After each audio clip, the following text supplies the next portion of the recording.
Hello ma'am. Ma'am, मैं अपना सवाल एक बड़े बुनियादी विषय से शुरू कर रहा हूँ कि 2005 से आरटीआई एक्ट हमारे देश में लागू है। आज तकरीबन 20 साल हो गए हैं, लेकिन मैं कम से कम अपने आसपास के लोगों को इस दिक्कत से जूझता हुआ पाता हूँ कि उन्हें पता ही नहीं है आरटीआई कैसे लगानी है। अभी इस साल के शुरुआत में जनवरी में मेरे एक दोस्त ने मुझे कहा कि मैं अपने ज़िले में ये पता लगाना चाहता हूँ कि प्राइवेट स्कूल में इकोनॉमिक वीकर सेक्शन के बच्चों के लिए कितनी सीट रिज़र्व हैं। तो मैं इसके लिए आरटीआई लगाना चाहता हूँ, क्या तरीका है? मुझे भी नहीं पता था। अब एडमिशन-वेडमिशन सब बीत चुके हैं, मेरी उससे बात हुई, उसने कहा ना मैंने आरटीआई लगाई, ना मुझे पता लगा। तो ये तो बड़ी बुनियादी दिक्कत है ना, हम इतनी ज़ोर-शोर से इस कानून की बात करते हैं, लेकिन लोगों को पता ही नहीं है अपना ये हक इस्तेमाल कैसे करना है, इसका क्या इलाज है? आपने बिल्कुल सही कहा कि ये इतना इम्पोर्टेंट और इतना बुनियादी कानून है, क्योंकि आप देखिए ना, मतलब what sets a democracy apart from any other form of government. भाई सभी देशों में वो डेमोक्रेसी लोकतंत्र नहीं भी होते, कानून तो वहाँ पर भी होते हैं। सबसे बड़ा अधिकार जो हमारा मौलिक है वो है सवाल पूछने का अधिकार। हम सरकार से सवाल पूछ सकते हैं, लोकतंत्र में हम उन्हें जवाबदेह बना सकते हैं। जी। अब इसके लिए सूचना का अधिकार कानून बहुत ज़रूरी है, लेकिन अनफॉर्चुनेटली ये कानून आया है तो जैसे अभी तक चर्चा हो रही थी, ये कानून सरकारों के लिए बड़ा इनकन्वीनियंट सिद्ध होता है, क्योंकि आज तक मुझे नहीं लगता कि 20 साल होने वाले हैं इस कानून को आए हुए, कोई भी ऐसी भ्रष्टाचार का स्कैम है जो कि बिना आरटीआई के उजागर हुआ हो 20 साल में। तो ये जो कानून है इसके बारे में चर्चाएं जो होनी चाहिए, जो कि बहुत एक लार्ज स्केल पर एक होनी चाहिए, एजुकेशन लिटरेसी वो होनी चाहिए जो इसको लेके। लिटरेसी होनी चाहिए वो उस टाइप की हुई नहीं है। हुँ, कुछ जरूर कदम उठाए गए, जैसे कि दूरदर्शन पे पहले एक प्रोग्राम आता था जानने का हक। हुँ, तो उससे हम जब दूर दराज भी गांव में जाते थे, लोग कहते थे हमने वो प्रोग्राम देखा, हमें इस कानून के बारे में पता चला, सूचना क्या।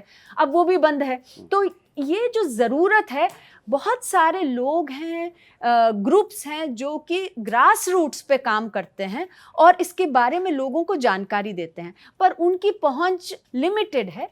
फिर भी मैं कहूँगी कि मैंने तो पूरे विश्व में हम लोग ने शोध करा है और सबसे ज़्यादा आरटीआई एप्लीकेशन भारत में लग रही है। हर साल 60 लाख आरटीआई एप्लीकेशन लग रही है और हमारी रिसर्च ये भी दिखाती है कि ये एप्लीकेशंस जो हैं, unlike America, unlike other developed countries, सिर्फ जर्नलिस्ट या लॉयर्स या एकेडमिक्स नहीं लगा रहे, देश का आम नागरिक लगा रहा है।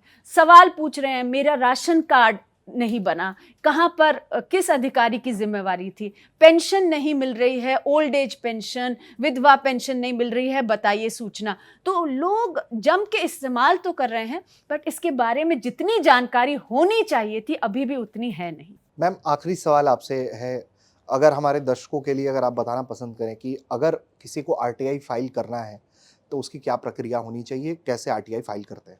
देखिए, सूचना का अधिकार कानून जब ड्राफ्ट हो रहा था, उस समय पे भी क्योंकि लोगों की एक मूवमेंट थी जिसके कारण वो ड्राफ्ट हुआ, उसमें बहुत सारे लोग शामिल थे ड्राफ्टिंग में। National campaign for people's right to information, जिसकी मैं को कन्वीनर हूँ, वो भी इसमें शामिल थे प्रोसेस में। एक जो ख्याल रखा गया वो था कि बहुत ही सरल होना चाहिए सूचना मांगना, क्योंकि ये तो हमारा मौलिक अधिकार है। तो इसमें 2-3 चीज़ें बस मैं आपके दर्शकों के लिए बता दूं। आरटीआई एप्लीकेशन जब आप लगाते हैं, कोई बताने की ज़रूरत नहीं है कि आपको सूचना क्यों चाहिए, क्योंकि ये आपका मौलिक अधिकार है। जब हम अपना मौलिक अधिकार एक्सरसाइज करते हैं तो ये नहीं बताना होता कि आप क्यों कर रहे हैं एक्सरसाइज अपने मौलिक अधिकार को। ये आपकी ही सूचना है जो सरकार के पास पड़ी है, सरकार केवल कस्टोडियन है आपकी सूचना की।